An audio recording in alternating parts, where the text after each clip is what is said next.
أعوذ بالله من الشيطان الرجيم. بسم الله الرحمن الرحيم. لقد كفر الذين قالوا إن الله هو المسيح ابن مريم وقال المسيح يا بني إسرائيل اعبدوا الله ربي وربكم إنه من يشرك بالله فقد حرم الله عليه الجنة ومأواه النار وما للظالمين من أنصار. لقد كفر الذين قالوا إن الله ثالث ثلاثة وما من إله إلا إله واحد وإن لم ينتهوا عما يقولون ليمسن الذين كفروا منهم عذاب أليم.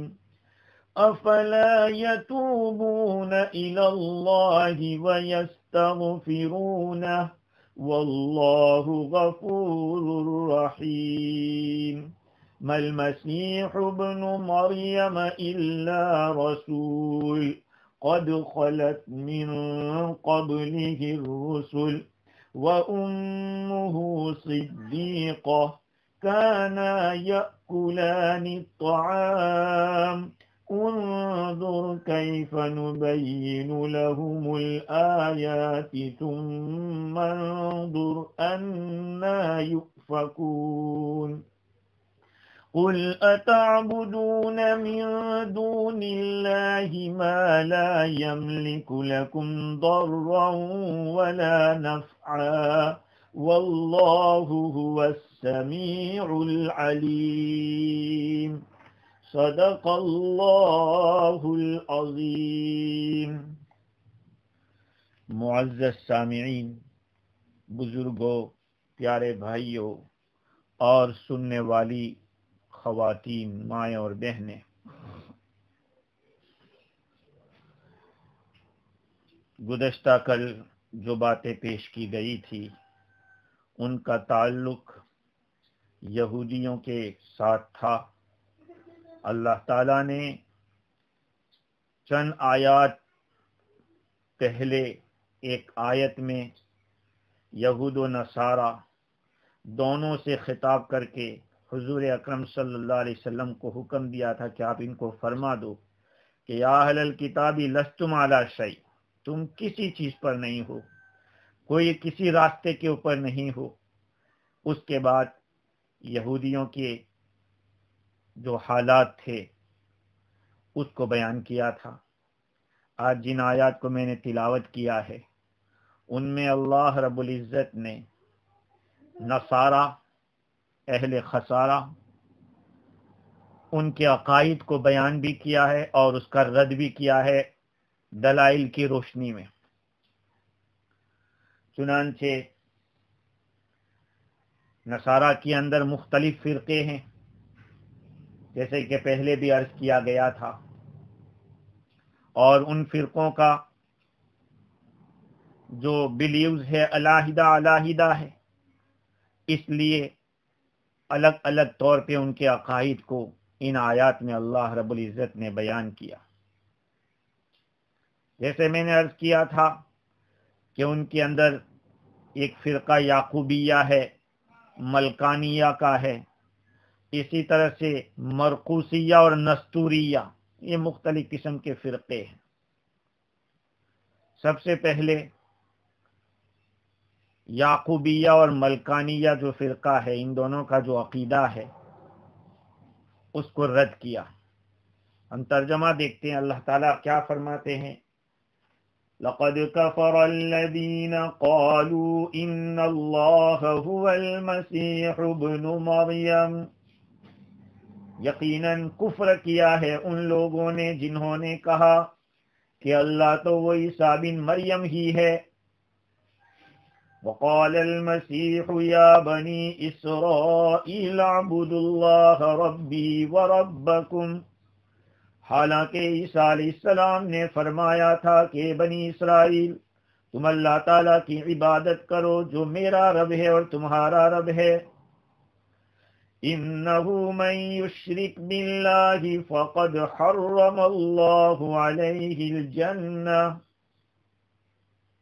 بے شک جو کوئی بھی اللہ تعالیٰ کے ساتھ شرک کرے گا اللہ تعالیٰ نے اس کے اوپر جنت کو حرام کر دیا ہے۔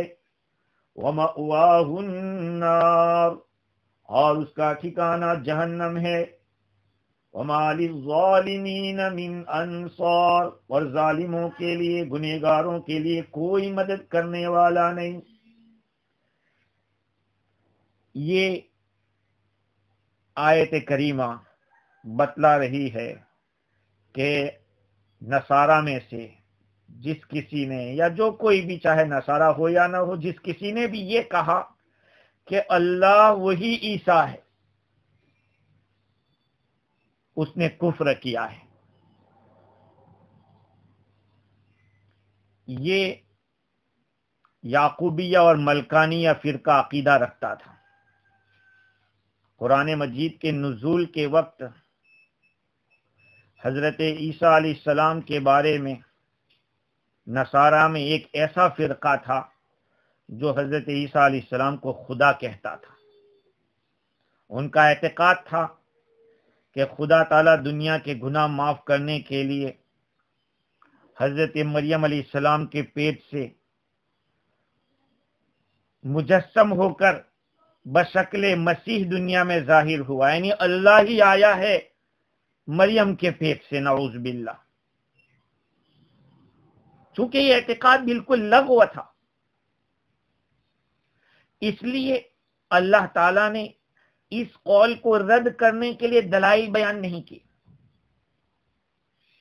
بلکہ اللہ تعالیٰ نے حضرت عیسیٰ علیہ السلام ہی کی بات کو بیان کر دیا۔ کیا بات تھی عیسیٰ علیہ السلام کی؟ بات یہ تھی کہ عیسیٰ علیہ السلام نے بنی اسرائیل کو یہ فرمایا تھا خطاب کر کے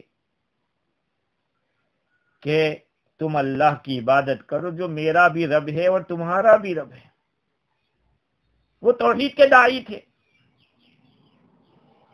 حضرت عیسیٰ علیہ السلام توحید کی طرف بلانے والے تھے۔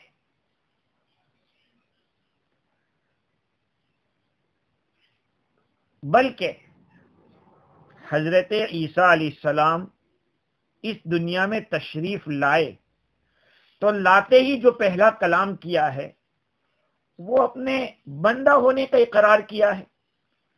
حافظ ابن کثیر رحمۃ اللہ علیہ تفسیر ابن کثیر میں لکھتے ہیں کہ کان اول کلمۃ نطق بها وهو صغیر فی المہد ان قال انی عبد اللہ، قال انی عبد اللہ آتانی الکتاب وجعلنی نبیا۔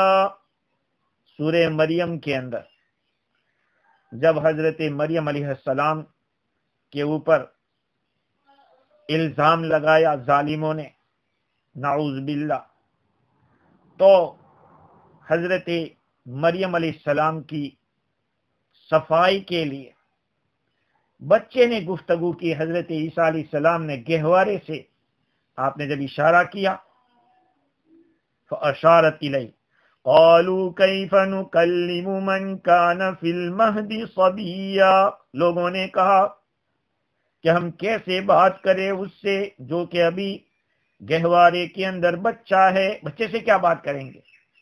قال انی عبد اللہ، عیسیٰ علیہ السلام نے فرمایا کہ میں اللہ کا بندہ ہوں۔ بیٹا نہیں کہا کہ میں اللہ کا بیٹا ہوں، اور یہ بھی نہیں فرمایا کہ میں ہی اللہ ہوں، انا اللہ بھی نہیں فرمایا، انا ابن اللہ بھی نہیں فرمایا، بلکہ انا عبد اللہ، میں اللہ کا بندہ ہوں۔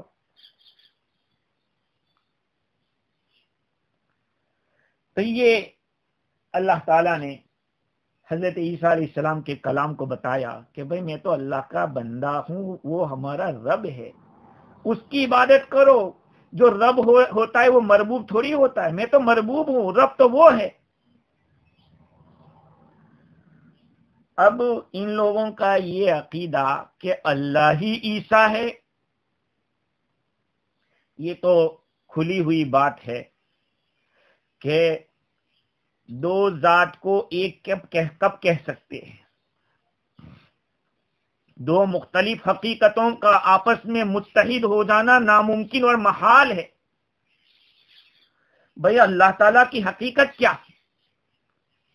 واجب الوجود المستجمی لجمیع صفات الکمال، شرح تہذیب کے اندر یہ تعریف لکھی، یہ ڈیفینیشن بیان کیا، اللہ علم علی الاصح للذات الواجب الوجود المستجمی لجمیع صفات الکمال۔ اس واجب الوجود ذات کے لیے اللہ کا لفظ بولا جاتا ہے، اللہ کا نام ہے اللہ، اس ذات کا جس کا رہنا ضروری ہے، جس کے اوپر کبھی عدم نہیں ہوا، اللہ پہلے سے ہے اور ہمیشہ رہے گا، اور جتنے بھی صفات کمال ہے اس کا وہ جامع ہے۔ یہ تو اللہ تعالیٰ کی لفظ اللہ کی ڈیفینیشن۔ اللہ کی ذات وہ ہے جو پہلے سے ہے اور ہمیشہ رہے گی، اور حضرت عیسیٰ علیہ السلام تو اپنے ماں کے پیٹ سے پیدا ہوئے ہیں، تو ظاہری بات ہے کہ ادھر حقیقت کچھ اور ہے، ادھر حقیقت کچھ اور ہے۔ ایک حادث ہے، ایک قدیم ہے، اللہ کی ذات قدیم ہے۔ قدیم مالا بدایت لہو و مالا نہایت لہو، جس کا کوئی بگننگ بھی نہ ہو، جس کا کوئی اینڈ بھی نہ ہو، جو ہمیشہ سے اور ہمیشہ رہنے والا ہو۔ یہ دونوں کیسے ایک ہو سکتے ہیں؟ اللہ کی ذات تو پہلے سے قدیم ہے، اور حضرت عیسیٰ علیہ السلام تو دنیا میں پیدا ہوئے ہیں، پہلے نہیں تھے۔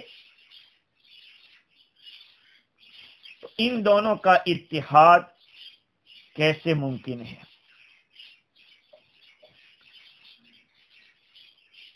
اس کا تو وہی قائل ہو سکتا ہے جو کوئی پاگل ہو، جس کے پاس عقل نہ ہو۔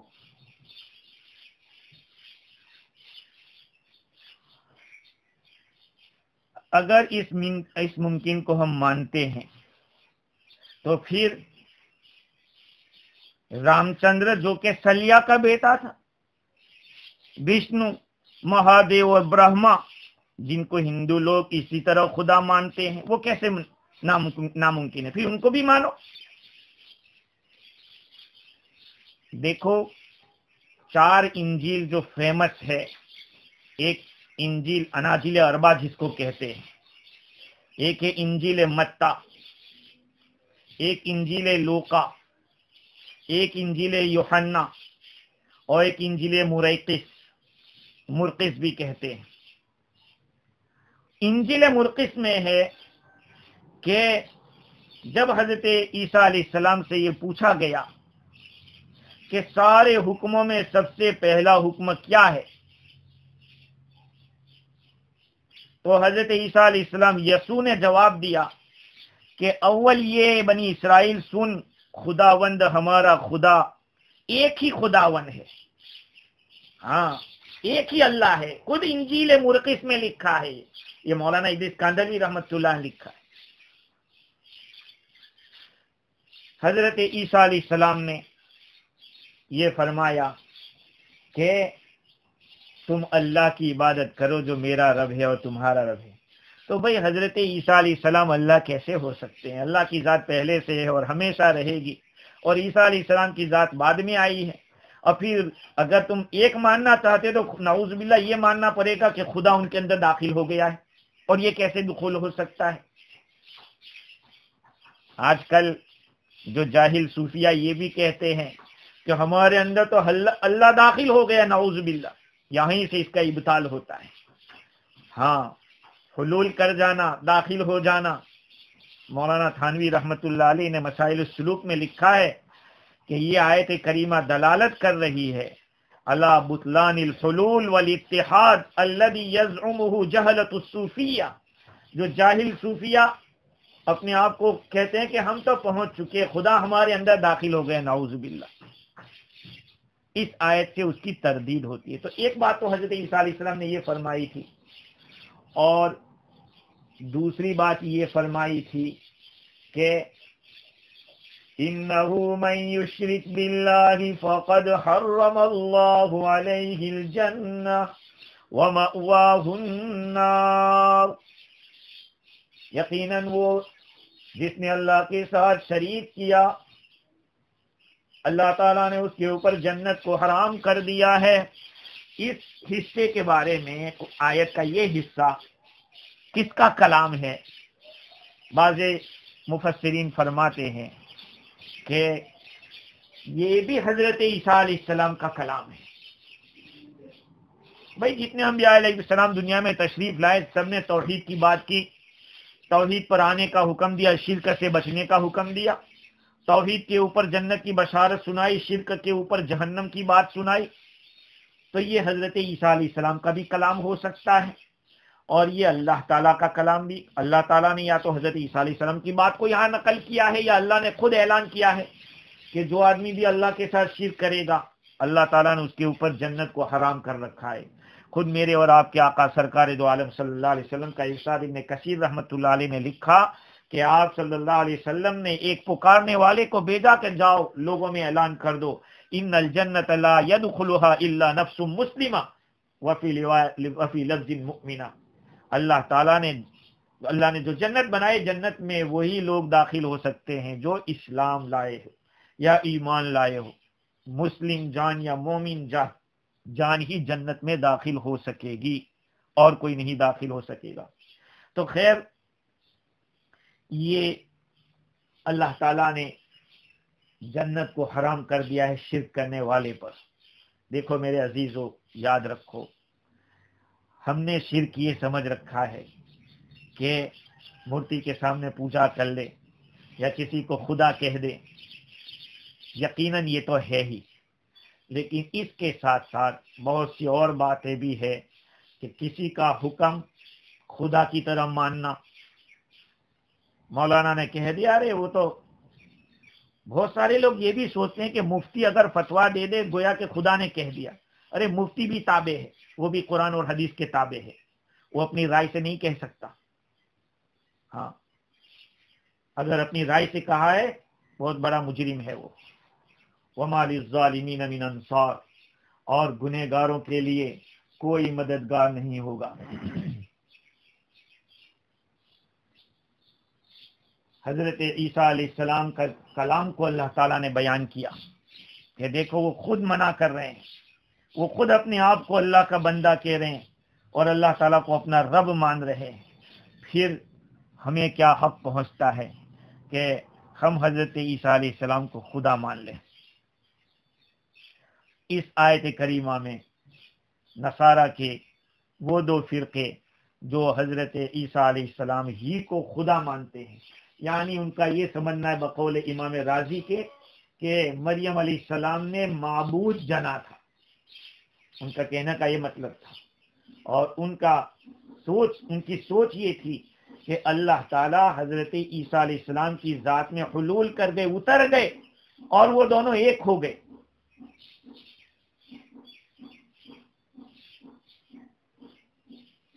اللہ تعالیٰ نے انہو من یشرک باللہ کے اندر صاف بتلا دیا، یہ وعید اور تحدید ہے مشرکین کے حق میں، جو جنت حرام اور جہنم لازم۔ اس سے ایک بات اور معلوم ہو رہی ہے کہ جو شرک نہیں کرے گا چاہے کتنا بڑا گنہگار ہو، اس کے لیے جنت حرام نہیں ہے، اپنی گناہ کی سزا کو بھگت کر ایک نہ ایک دن وہ جنت میں جائے گا۔ اور دوسری ایک بات بھی معلوم ہوئی جس کو امام رازی نے لکھا ہے کہ جب مشرکین کے لیے کوئی مددگار نہیں ہوگا، کوئی سفارشی نہیں ہوگا، کوئی شفاعت کرنے والا نہیں ہوگا، جہنم سے بچانے والا نہیں ہوگا، لیکن اگر کوئی ایمان والا ہے، صحیح العقیدہ، چاہے اعمال کے اعتبار سے اس میں کچھ کوتاہی ہے، فسق و فجور رہا ہے، تو اس کے لیے تو انشاءاللہ حضور اکرم صلی اللہ علیہ وسلم کی سفارش ہوگی، جیسے کہ روایات سے پتہ چلتا ہے۔ اگر بعض فرقے جو یہ سوچتے ہیں کہ ایمان والا بھی اگر بڑے گناہ کر لے تو اس کے لیے بھی جہنم ہمیشہ کی رہے گی، تو پھر مشرک اور مومن میں فرق کیا رہا؟ ہاں، ایمان والا اگر کچھ غلط کام کرے گا اور اس کو جہنم میں بھی جانا پڑا تو وہ ایک قسم کی صفائی کے لیے جائے گا، اللہ تعالیٰ اس کو جنت میں جانے کا قابل بنانے کے لیے بھیجے گا، تاکہ اس کی صفائی وہ ہمیشہ کے لیے نہیں ہوگا۔ اللہ تعالیٰ چاہے گا تو نبی کی سفارش سے یا اللہ اپنے فضل سے اس کو ضرور ایک نہ ایک دن نکالے گا، ورنہ پھر مشرک اور مومن میں کوئی فرق نہیں رہ جاتا۔ ایمان والے کے لیے بھی اگر یہی سزا سنائی جائے، جیسے کہ بعض فرقے ہیں اس طرح کے، معتزلہ اس طرح کے، جن کا ماننا یہ ہے کہ بس بڑا گناہ کیا تو ایمان سے نکل گیا۔ خیر، اللہ تعالیٰ دوسرے فرقے کے جواب کے لیے دوسری آیت میں بیان کرتے ہیں، لَقَدْ كَفَرَ الَّذِينَ قَالُوا إِنَّ اللَّهَ ثَالِثُ ثَلَاثَةٍ وَمَا مِنْ إِلَٰهٍ إِلَّا إِلَٰهٌ وَاحِدٌ وَإِن لَّمْ يَنْتَهُوا عَمَّا يَقُولُونَ لَيَمَسَّنَّ الَّذِينَ كَفَرُوا مِنْهُمْ عَذَابٌ أَلِيمٌ۔ یقیناً کفر کیا، کافر ہو گئے وہ لوگ جنہوں نے یہ کہا کہ خدا 3 معبودوں میں کا تیسرا معبود ہے۔ ہاں، یہ 2 فرقے مرقوسیہ اور نستوریہ، ان 2 فرقوں کا رد اس آیت کریمہ میں ہے۔ زمانے حال کے اکثر نصارہ کا یہی عقیدہ ہے، اور اس آیت میں تثلیث کے جو قائل تھے، جس میں حضرت مریم علیہ السلام کو خدا مانتے تھے، تثلیث چاہے کسی بھی قسم کی ہو، حضرت جبریل کو مانے یا حضرت مریم کو مانے، وہ شرک ہے۔ تمام شریعتوں کا اتفاق ہے کہ اللہ وہ ہے جو واجب الوجود ہے اور واہب الوجود ہے۔ لوگوں کو پیدا کرنے والا بھی وہ ہے، اور خود پہلے سے ہے اور ہمیشہ مبدأ کل ہے اور منتہائے کل ہے، تمام حدود اور قیود سے منزہ ہے۔ یہ سارے مضامین قرآن پاک کی آیتوں سے ثابت ہے۔ ظاہر ہے کہ کوئی انسان اور بشر، کوئی حیوان اور جانور، کوئی شجر اور حجر، کوئی شے بھی مبدأ کل نہیں بن سکتی، اس لیے کہ ہر چیز کی ایک حد ہے، ہر چیز کی ایک حد ہے، اور وہ حد پہ جا کے ختم ہو جاتی۔ حضرت عیسیٰ علیہ السلام کو یہ لوگ خدا مانتے تھے۔ کیوں مانتے تھے؟ کہا وہ تو خرق عادت پیدا ہوئے۔ عیسیٰ علیہ السلام جو پیدا ہوئے ہیں وہ بغیر باپ کے پیدا ہوئے، تو اگر بغیر باپ کے پیدا ہونا یہ خدا ہونا ہے تو پھر آدم علیہ السلام کو بھی خدا مانو، وہ تو بغیر ماں باپ کے پیدا ہوئے۔ پھر حوا کو بھی مانو، حوا علیہ السلام کو بھی۔ فرشتوں کو بھی کیوں نہیں مانتے پھر خدا؟ کتنے خدا ہو جائیں گے؟ اور اگر آپ یہ کہتے ہو کہ حضرت عیسیٰ علیہ السلام سے معجزات ایسے ظاہر ہوئے اور خوارق کا ظہور یہ الوہیت کی دلیل ہے، تو پھر جتنے انبیاء آئے اکثر و بیشتر سے اللہ تعالیٰ نے معجزات ظاہر فرمائے۔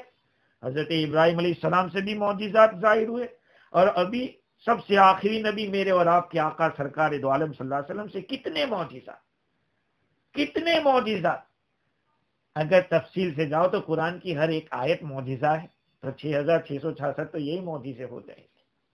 اور پھر جو معجزات حضرت عیسیٰ علیہ السلام کو دیے اللہ تعالیٰ نے، اس طرح کی باتیں تو حضور اکرم صلی اللہ علیہ وسلم سے بھی ظاہر ہوئی ہے، تو پھر حضور کو آپ تو نبی ماننے کے لیے تیار نہیں، اور ادھر حضرت عیسیٰ علیہ السلام کو خدا مان رہے ہیں۔ پتہ نہیں کیسی عقل ہے، اللہ تعالیٰ صحیح سمجھ عطا فرمائے۔ خیر، اللہ تعالیٰ نے اس آیت کریمہ کے اندر اس فرقے کا رد کیا ہے۔ اللہ تعالیٰ فرماتے وَمَا مِنْ إِلَٰهٍ إِلَّا إِلَٰهٌ وَاحِدٌ، اللہ تو وہ ایک ہی معبود ہے۔ وَمَا مِنْ إِلَٰهٍ إِلَّا إِلَٰهٌ وَاحِدٌ،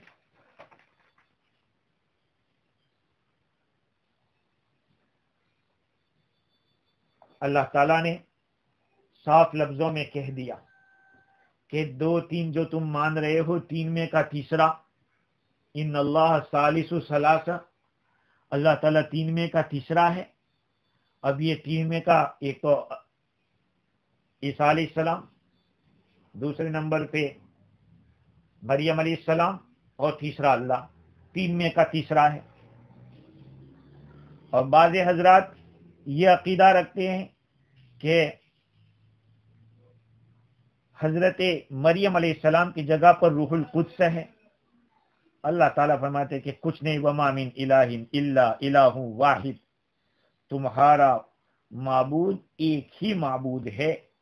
وَإِن لَّمْ يَنْتَهُوا عَمَّا يَقُولُونَ، اگر یہ لوگ باز نہیں آئے اپنی اس قول سے، کفریانہ باتوں سے، یہ جو حلول اور اتحاد کا عقیدہ رکھتے ہیں یا تثلیث کا عقیدہ رکھتے ہیں، اگر توبہ نہیں کی اور توحید کے قائل نہیں ہوئے تو سمجھ لیں کہ ان میں سے اپنے کفر پر جو قائم ہے ان کو ضرور دردناک عذاب پہنچے گا۔ لَيَمَسَّنَّ الَّذِينَ كَفَرُوا مِنْهُمْ عَذَابٌ أَلِيمٌ، کافروں کو، ان میں سے کفر کرنے والوں کو دکھ دینے والا عذاب ضرور پہنچے گا۔ افلا یتوبون الی اللہ ویستغفرون واللہ غفور رحیم، کیا وہ لوگ توبہ نہیں کرتے ہیں، اللہ کی طرف رجوع نہیں کرتے ہیں اور استغفار نہیں کرتے ہیں؟ اللہ تعالیٰ تو بخشنے والا، رحم کرنے والا ہے۔ آپ سوچئے اس آیت کریمہ کو کہ پہلے تو ان کے عقیدوں کا رد کیا ہے اور پھر اللہ تعالیٰ دعوت دے رہے ہیں۔ اس مقام پر حافظ ابن کثیر رحمۃ اللہ علیہ نے فرمایا کہ یہ اللہ تعالیٰ کا کرم ہے، یہ اس کی سخاوت ہے، یہ اس کی مہربانی ہے، اس کا لطف ہے، اس کی رحمت ہے کہ وہ مخلوق پر کتنا مہربان ہے کہ اتنا بڑا گناہ کہ خدا کو جو خود آنے والا، جس کو کوئی لانے والا نہیں، اللہ پہلے سے ہمیشہ رہے گا، اس ذات کو اس کے برابر بنا رہے جس کو اللہ نے پیدا کیا ہے، اس کے برابر۔ کتنا بڑا جرم اور کتنا بڑا جھوٹ اور افترا، کتنی بڑی بہتان، اتنے بڑے گناہ کے باوجود حق تعالی شانہ دعوت دے رہے ہیں توبہ کی اور استغفار کی کہ آ جاؤ توبہ کر لو، توبہ کر لیتے ہیں تو پھر عذاب سے بچ جائیں گے۔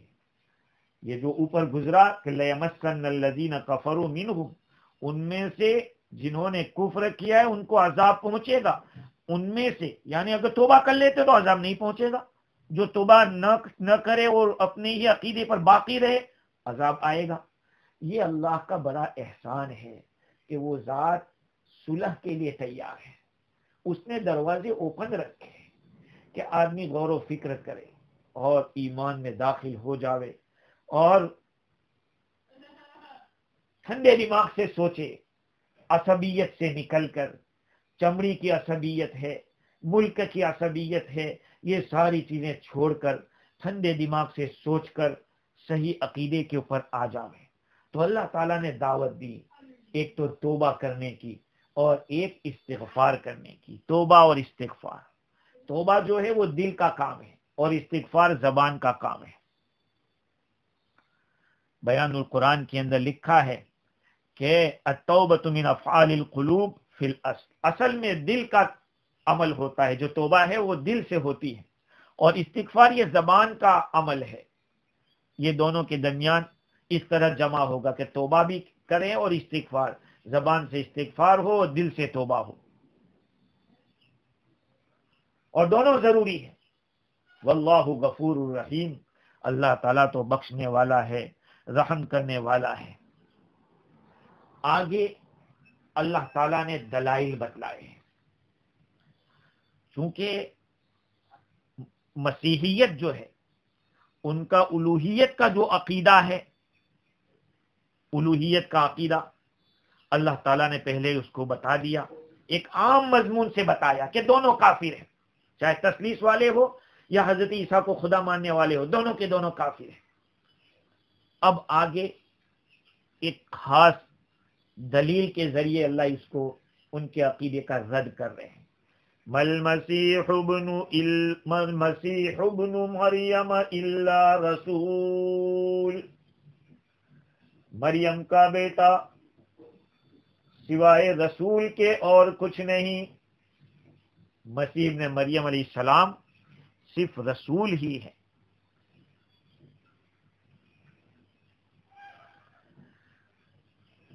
اللہ تعالیٰ نے حضرت عیسیٰ علیہ السلام کو رسول ہونے کو بیان کیا۔ یہ قرآن کی ایک عادت ہے، قرآن جو بات کرتا ہے وہ جوں کی توں بیان کرتا ہے، اس میں نہ کوئی کمی ہوتی ہے نہ کوئی اضافہ ہوتا ہے۔ جتنے اور رسول گزرے ہیں، قد خلت من قبلہ الرسل، آپ سے پہلے بہت سارے رسول گزر چکے ہیں۔ جیسے اور انبیاء کرام دلائل لے کر آئے، معجزات لے کر آئے، کتاب لے کر آئے، حضرت عیسیٰ بھی اسی طرح سے آئے۔ اگر اللہ تعالیٰ نے حضرت عیسیٰ کے ہاتھوں کوڑی کو صحیح کر دیا، برس والے کو ٹھیک کر دیا، مردے کو زندہ کرا دیا، تو پھر اللہ تعالیٰ نے موسیٰ علیہ السلام کے ذریعے عصا کو زندہ کیا، اس میں جان ڈال دی، اس کو سانپ بنا دیا۔ موسیٰ علیہ السلام کے ہاتھوں راستے کر دیے دریا کے اندر، یہ بھی تو آپ کے موسیٰ علیہ السلام کے معجزات ہیں۔ ایسے ہی اگر تخلیق کے اعتبار سے کچھ فرق ہے، پیدائش کے اعتبار سے، تو آدم و حوا بھی ہیں، فرشتے بھی ہیں۔ اور وَأُمُّهُ صِدِّيقَةٌ، اور ان کی والدہ وہ ایک نیک عورت تھی۔ حضرت عیسیٰ علیہ السلام کی والدہ مریم وہ ایک نیک عورت تھی، عام عورتوں کی طرح، ان کے سوا اور بھی بہت ساری نیک عورتیں گزری ہیں۔ تو جیسے اور عورتوں کو آپ نہیں مانتے خدا یا خدا کا حصہ، تو پھر کیا ضروری ہے کہ مریم علیہ السلام کو مانے؟ وہ اللہ کی ایک ولیہ تھی، صدیقہ تھی، صدیقہ جو بہت زیادہ سچ بولنے والی ہو۔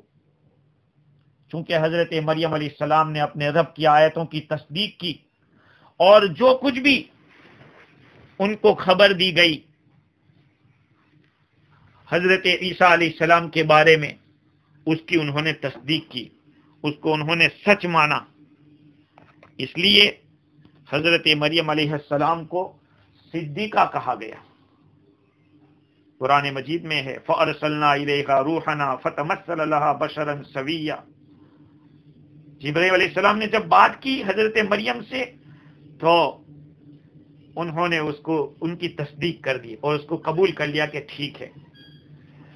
اور صدیقہ کے ایک معنی یہ بھی ہو سکتا ہے کہ تمام قسم کے گناہوں سے بہت دور رہنے والی، اور عبودیت، بندہ ہونے کے جو ذمہ داریاں ہیں، ان ذمہ داریوں کو پوری طرح سے ادا کرنے والی، اس کو صدیقہ کہتے ہیں۔ تو حضرت مریم علیہ السلام کو صدیقہ کہا، سوال یہ ہے کہ نبوت تھی یا نہیں، آپ کو نبی بنایا گیا یا نہیں بنایا گیا؟ اس آیت سے جو مقام مدح کے اندر اللہ نے صدیقہ سے اشارہ کیا ہے، وہ مقام تعریف کے مقام میں اعلیٰ سے اعلیٰ تعریف بیان کی جاتی ہے۔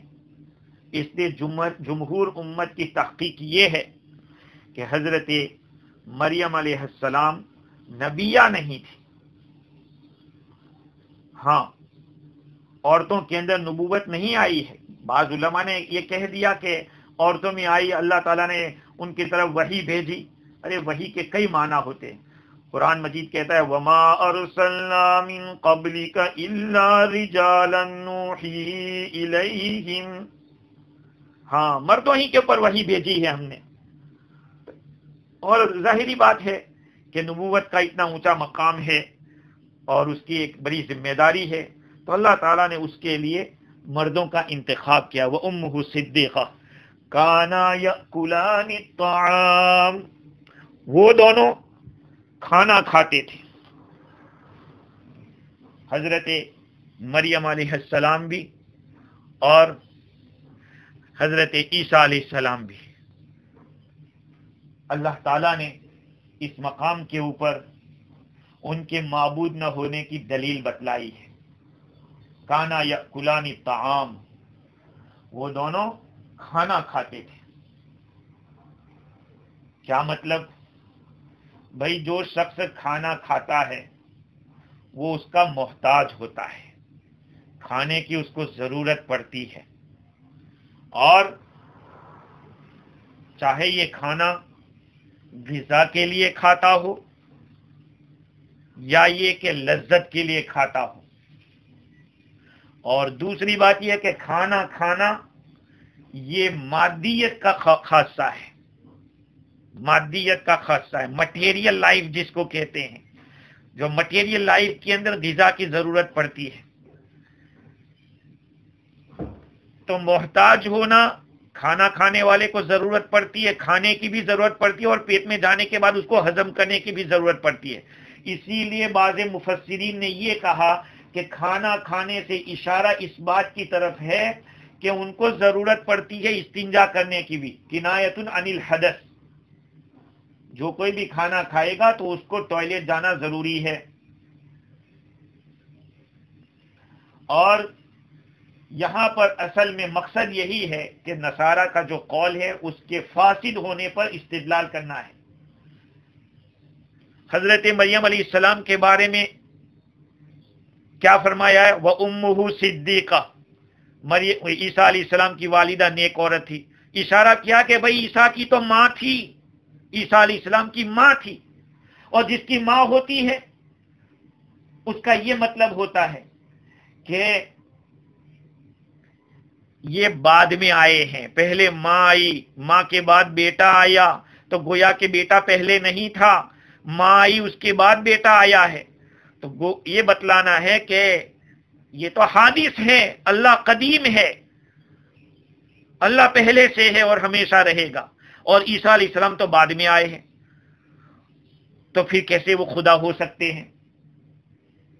اور دوسری بات یہ ہے کہ یہ دونوں کے دونوں کھانا کھاتے تھے، کھانا کھانے کی وجہ سے محتاجی ثابت ہو رہی ہے، جو کھانا کھاتا ہے وہ محتاج ہوتا ہے۔ دوسری بات یہ ہے کہ کھانا کھانا یہ مٹیریل لائف کی چیز ہے، تو جو جس کے اندر محتاجی ہوگی یا جس کے اندر مٹیریل والی چیز ہوگی، مادیت ہوگی، یہ چیزیں ایسی ہے جو لیمیٹڈ ٹائم کے لیے ہوتی ہے، جس کو یوں کہوں کہ وہ ممکن ہوتی ہے، اور معبود اللہ کا واجب الوجود ہونا ضروری ہے، جس کا ہمیشہ سے ہمیشہ رہنا ضروری ہے۔ جب یہ ایسے نہیں ہے تو یہ کیسے خدا ہو سکتے ہیں، یہ کیسے معبود ہو سکتے ہیں؟ تو تین میں کا تیسرا یہ بھی باطل، اور عیسیٰ علیہ السلام کو خدا کہنا یہ بھی باطل ہو گیا، کیونکہ معبود ہونے کے لیے وجوب ضروری ہے، ہمیشہ سے ہمیشہ رہنا ضروری ہے، اور یہ چیز تو ان دونوں میں نہیں، اس لیے کہ کھانا کھا رہے ہیں، دونوں کھانا کھاتے ہیں تو ضرورت ہے، ضرورت، اور جو ضرورت مند ہوتا ہے وہ تھوڑی خدا ہو سکتا ہے؟ بھئی اللہ کی صفت کیا ہے؟ اللہ الصمد، اللہ بے نیاز ہے، کسی کی اس کو ضرورت نہیں ہے، سب کو اس کی ضرورت ہے. اسی لیے بعضوں نے اس کا ترجمہ کیا؟ نرادھار، اس کو کس کی ضرورت نہیں ہے اور سب کو اس کی ضرورت ہے. بے نیاز کا ترجمہ بعض مفسرین نے فرمایا کہ ادھورا ہے. بے نیاز کا مطلب ہے کہ اس کو کسی کی ضرورت نہیں، لیکن یہاں تو ہے کہ اس کو کسی کی ضرورت نہیں اور سب کو اس کی ضرورت ہے. خیر، تو چلو ٹھیک ہے، یہاں حضرت مریم علیہ السلام اور عیسیٰ علیہ السلام کے معبود ہونے کی نفی تو ہو گئی، لیکن اب سوال یہ ہے کہ حضرت جبرائیل علیہ السلام میں کیا کہیں گے؟ وہ تو کھانا نہیں کھاتے، وہ پیتے نہیں ہے. اس کا جواب یہ ہے کہ حضرت جبرائیل علیہ السلام کا آنا جانا، چلنا پھرنا، یہ ساری صفات جو ہے یہ بھی مادے کے خواص میں سے ہے، مادے کے خواص میں سے ہے. اس لیے روح القدس کو بھی خدا نہیں مان سکتے. اللہ تعالیٰ نے مختصر الفاظ میں میرے عزیزو ایسی دلیل بیان کی کہ جس کے اندر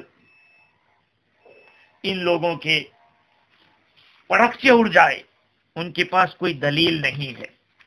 ہاں، اللہ تعالیٰ جزائے خیر عطا فرمائے ان علماء کرام کو جنہوں نے ان فرق کی حقیقت کو کھولنے کے لیے اپنی زندگیاں ختم کر دی. جیسے کہ مولانا رحمت اللہ کیرانوی کے بارے میں نے پہلے بھی کہا تھا کہ اللہ تعالیٰ نے یقیناً میرے عزیزو اس امت میں ہر زمانے میں ایسے ایسے علماء پیدا کیے کہ جو کوئی بھی فتنہ اٹھا اس فتنے کو کا سر کچل دیا گیا. ایسے ایسے علماء پیدا ہوئے جنہوں نے ہر دور کے اندر امت کی خدمت کی اور دین کی پاسبانی کی ہے. جب نصارہ کے سامنے بات ہوتی ہے اور ان کو کہا جاتا ہے کہ یہ تثلیث کا عقیدہ بالکل غلط ہے، عقلی دلائل اور نقلی دلائل کی روشنی میں غلط ہے، ان کے پاس جب کوئی جواب نہیں ہوتا تو وہ کیا کہتے ہیں کہ یہ تو خدا کا ایک بھید ہے. ارے بھائی، اس کو بھید کہہ کر کیوں خاموخواہ الجھاتے ہو؟ مسئلہ صاف ستھرا ہے کہ اللہ کی ذات الگ ہے اور عیسیٰ، مریم، جبرائیل ان کی حقیقت الگ ہے علیہ السلام، ان سب کی حقیقت الگ ہے. جب حضرت عیسیٰ علیہ السلام خود منع کر رہے ہیں کہ بھائی میں خدا نہیں ہوں، قرآن مجید کے اسی صورت کے بالکل آخری رکوع کے اندر اللہ تعالیٰ نے اس کو بیان کیا. وَإِذْ قَالَ اللَّهُ يَا عِيسَى ابْنَ مَرْيَمَ أَأَنْتَ قُلْتَ لِلنَّاسِ اتَّخِذُونِي وَأُمِّيَ إِلَٰهَيْنِ مِن دُونِ اللَّهِ. اس وقت کو یاد کرو جب کہ اللہ تعالیٰ فرمائیں گے یا عیسی ابن مریم، اے عیسیٰ بن مریم، کیا انت قلت للناس اتخذونی، کیا تو نے کہا تھا اپنی قوم سے، لوگوں سے یہ کہا تھا کہ تم مجھے اور میری ماں کو معبود بنا لو. قال سبحانك ما يكون لي ان اقول ما ليس لي بحق ان كنت قلته فقد علمته تعلم ما في نفسي ولا اعلم ما في نفسك انك انت علام الغیوب. جب اللہ تعالیٰ عیسیٰ علیہ السلام سے پوچھیں گے، عیسیٰ علیہ السلام جواب دیں گے کہ آپ کی ذات پاک ہے، مجھے کیا حق پہنچتا ہے کہ میں ایسی بات کہوں جس کا مجھے کوئی رائٹ نہیں. اگر میں نے کہا ہے تو آپ جانتے ہیں، اس لیے کہ میرے دل میں کیا ہے آپ تو وہ بھی جانتے ہیں، اور آپ کے یہاں کیا ہے وہ میں نہیں جانتا. آپ علام الغیوب ہے. تو حضرت عیسیٰ علیہ السلام نے تو خالص توحید کی دعوت دی ہے. اب جب ان کا مسئلہ چلتا نہیں تو کیا کہتے کہ یہ تو خلاف عقل، دماغ سے اوپر کی بات ہے، عقل کے فوق العقل ہے، یعنی عقل اس کو سمجھنے سے قاصر ہے. اس طرح کے جواب وہ دیتے ہیں. خلاف عقل؟ بھائی عقیدے کا مسئلہ خلاف عقل کیسے ہو سکتا ہے؟ یہ تو عقیدے کا مسئلہ ہے. اس لیے ان لوگوں کا جو عقیدہ ہے یقیناً ایک قسم کا دھوکہ ہے اور باطل عقیدہ ہے. قرآن نے اس کو کفر قرار دیا ہے. وَأُمُّهُ صِدِّقَةٌ كَانَا يَأْكُلَانِ الطَّعَامَ. اللہ تعالیٰ فرماتے ہیں انظر کیف نبین لهم الآیات، دیکھو ہم ان کے سامنے کیسی آیت کیسے کھول کھول کے بیان کر رہے ہیں. ثم انظر، پھر دیکھو انا یؤفکون، یہ کدھر بھٹکتے جا رہے ہیں، ہاں کدھر الٹے پھر رہے ہیں. علماء کرام نے اس کا ترجمہ یہ کیا ہے ثم انظر انا یؤفکون، ایسا دیکھو ہم نے ان کے سامنے کیسی نشانیاں بتائی پھر بھی یہ الٹے جاتے ہیں.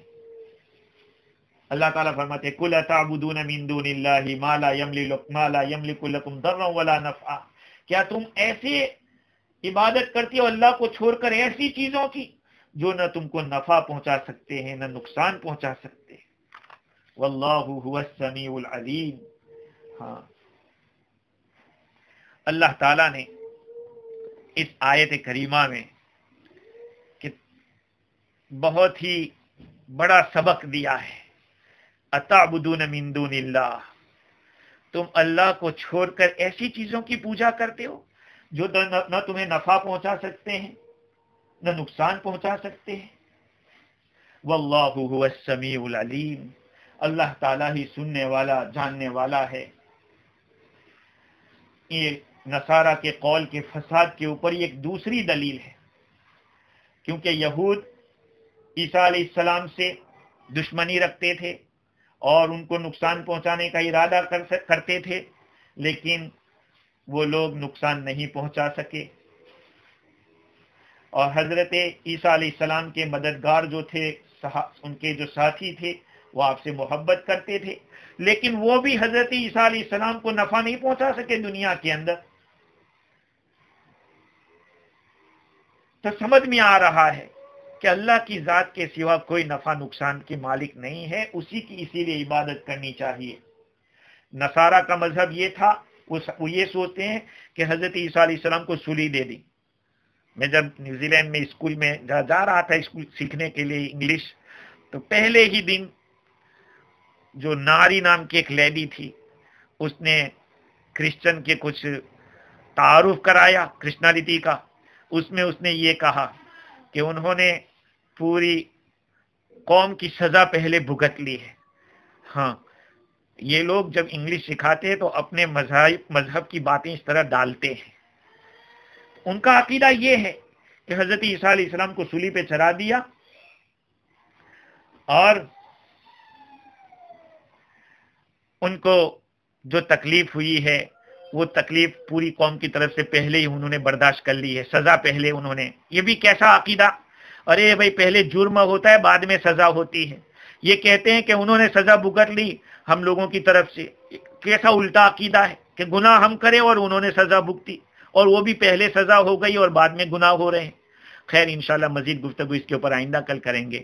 اللہ تعالیٰ مجھے اور آپ کو دین کی صحیح سمجھ عطا فرماوے، ہمارے عقیدوں کو صحیح فرمائے. میرے دوستوں، میرے بزرگوں، بھائیوں، یقیناً ان چیزوں کو جاننا ہمیں بہت ضروری ہے. جن ملکوں میں ہم لوگ رہ رہے ہیں، ہمارے بچے اسکول جاتے ہیں، اگر ہمارے پاس اس کا علم نہیں ہوگا تو یقیناً ہمیں بہت بڑی نعمتوں سے ہاتھ دھونا پڑے گا جو ایک اللہ تعالیٰ نے اولاد کی شکل میں ہمیں عطا فرمائی ہے.